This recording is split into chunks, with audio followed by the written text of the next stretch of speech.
Damn, guys, I am so excited about the slew of amazing video games that I have to work through and eventually talk about. Not that The Last of Us Part 2 was bad much, and Bayonetta 1 and 2 were dope, but these next few games that I have to talk about are some pretty heavy hitters. So let's start it off today with Persona 5 Royal. You guys are probably like, what the fuck? What game is this? You're gonna find out, buddy. Woo! Oh my god, this motherfucking game is so good.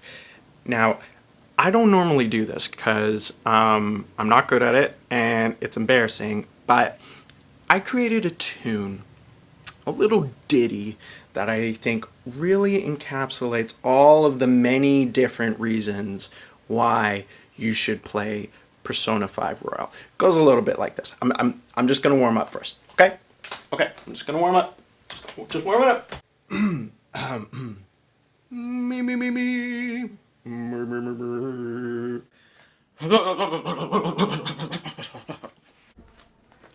Unique New York. Unique New York. Unique New York. Unique New York. Unique New York. Unique New York.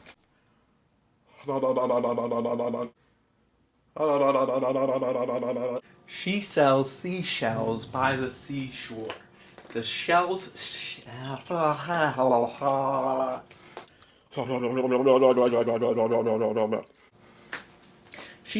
seashells by the seashore. The shells she sells are surely seashells, so if she sells seashells by the seashore, then the shells she sells are surely seashells.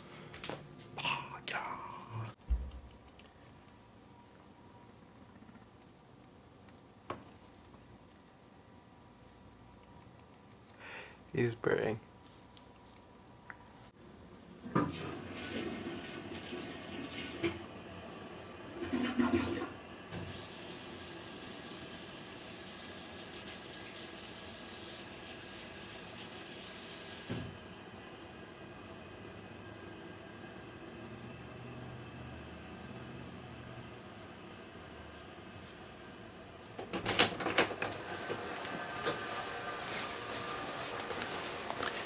Okay, I'm ready. Get the game, get the game, get the game. Get the game, get the game, get the game, get the game, get the game, get the game, get the game. If you don't have the game, man, get the game. Get the game, get the game, get the game. Word.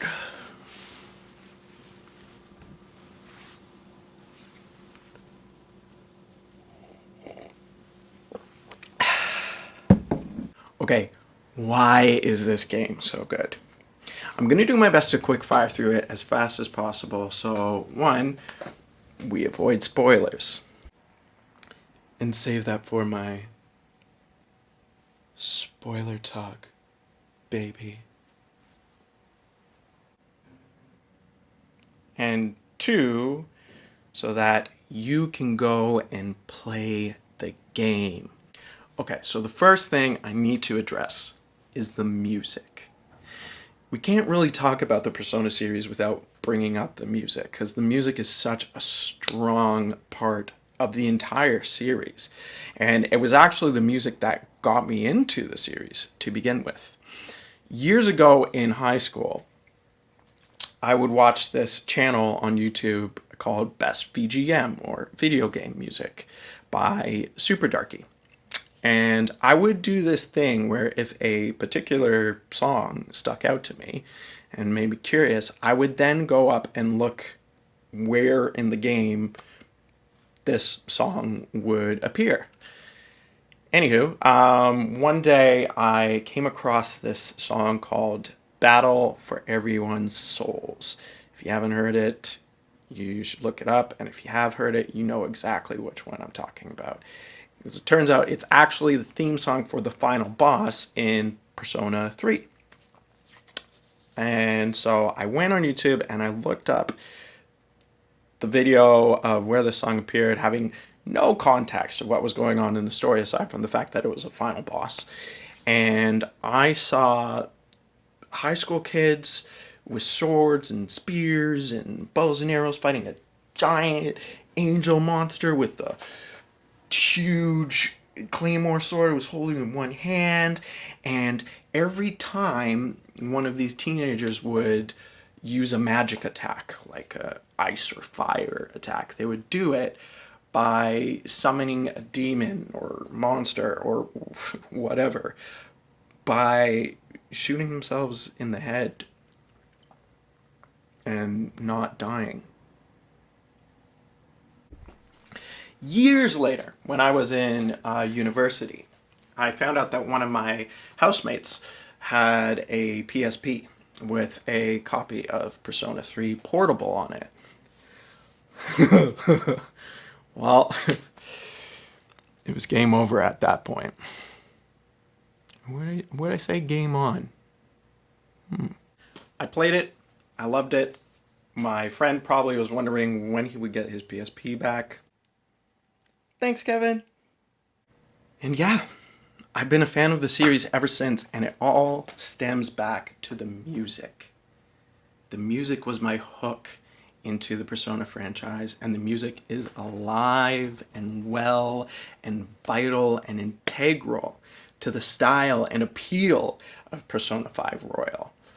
This game oozes with style everywhere. Even the friggin' menu screens are cool to look at.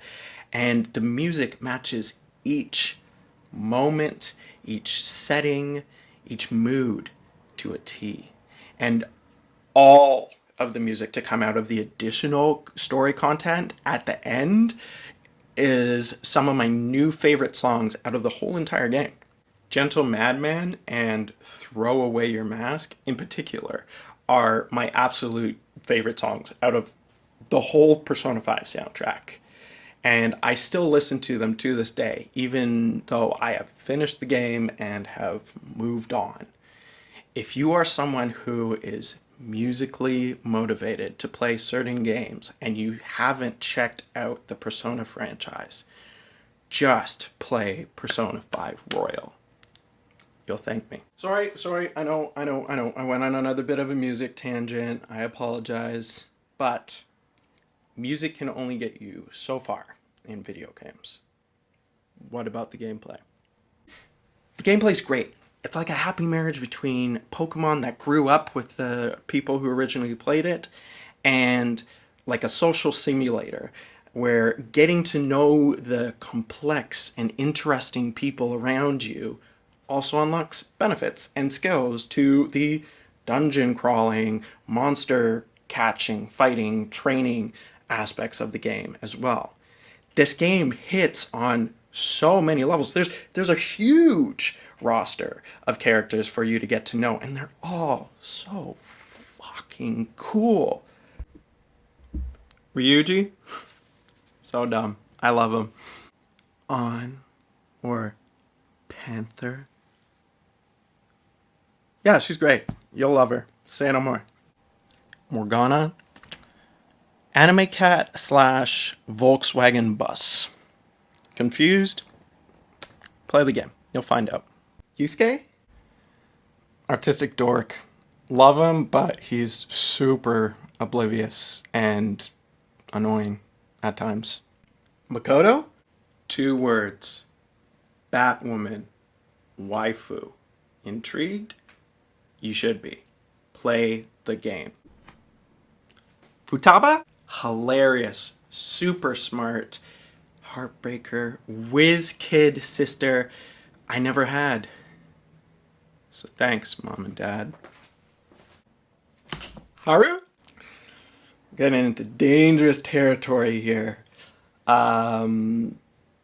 Soft-spoken sweetheart. Akechi. Absolutely no comment. Find out for yourself. Kazumi? Great addition to the original game. Super polite, sweet, and bubbly. May have made me tear up at one point. Maruki, the guidance counselor? Genuinely nice guy, and one of my all-time favorite adult characters. tied with Sojiro. And so many more on top of all of these characters. You just have to play it. Go. And that's just the social aspect of the game. There's a whole dungeon exploration and monster fighting aspect that feeds into the main overarching plot of the game. That plot being... Okay, so there exists two realities in the game. Reality as we know it, and a reality that's based on the cognition of a few select morally corrupt and fucked up individuals. And it's your job to make these two worlds work together in order to alter and change the internal psyche or cognition of these fucked up individuals for the betterment of the world around them. Sound complicated? Well, it kind of is. But the game's pacing is so on point that it never feels like an overwhelming tidal wave of information is cascading your way.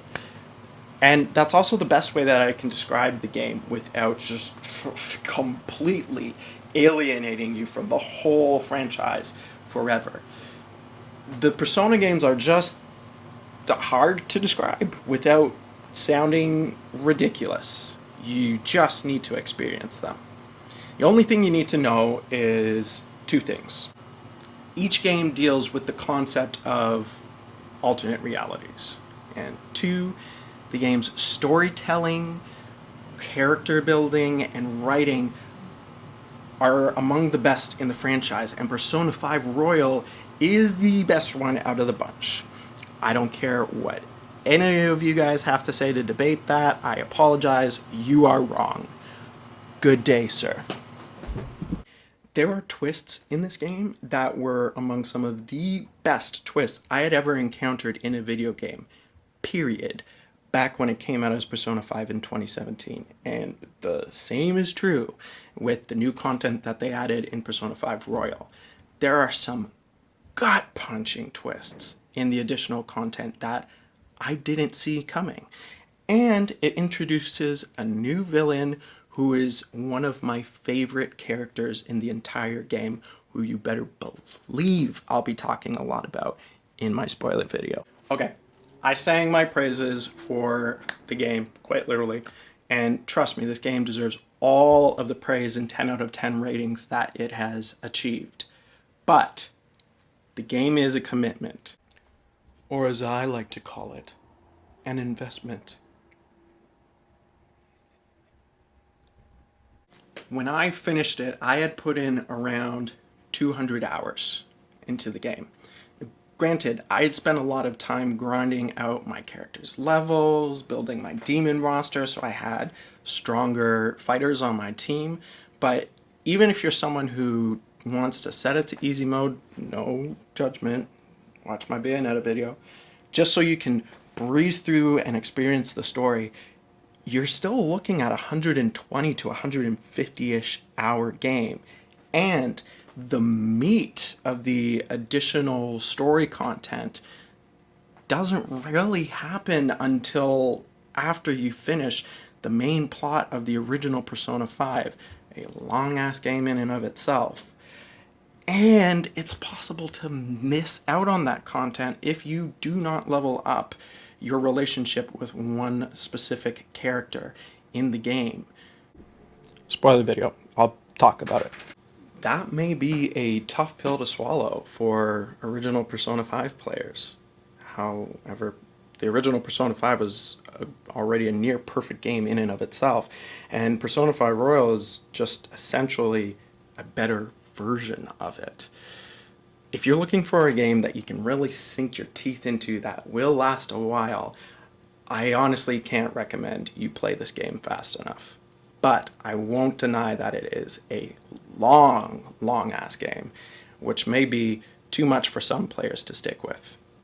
Also, the game is very anime, like super anime. There were points where it felt like I was playing a full anime series, which, if you think about the playtime that I got out of it, 200 hours, that's like 400 episodes. That's like all of Bleach or Fairy Tail or like a 20th of One Piece. So if that sounds appealing for you, man, you are in for one hell of a wild ride. But if not, this game may not be your cup of tea. With that, guys, thanks so much for watching. I loved Persona 5 Royal. I would even go so far as to say it's my personal favorite JRPG of all time. And I played freaking Chrono Trigger, bruh. But I don't want to keep you. So get out there, play the game, or go on YouTube and watch it and spoil it for yourself that way. It's my guinea pig in there. Yeah, I will myself be making a spoiler video, but I will be talking extensively about some of the new content that's exclusive to the Royal version of Persona 5. So if you're like my good friend Arcady, who only played the original Persona 5, sorry buddy, you may want to skip that one. With that though, guys, have a wonderful day. I'm gonna go hang out with this guy and make some food, and talk soon. Ciao for now.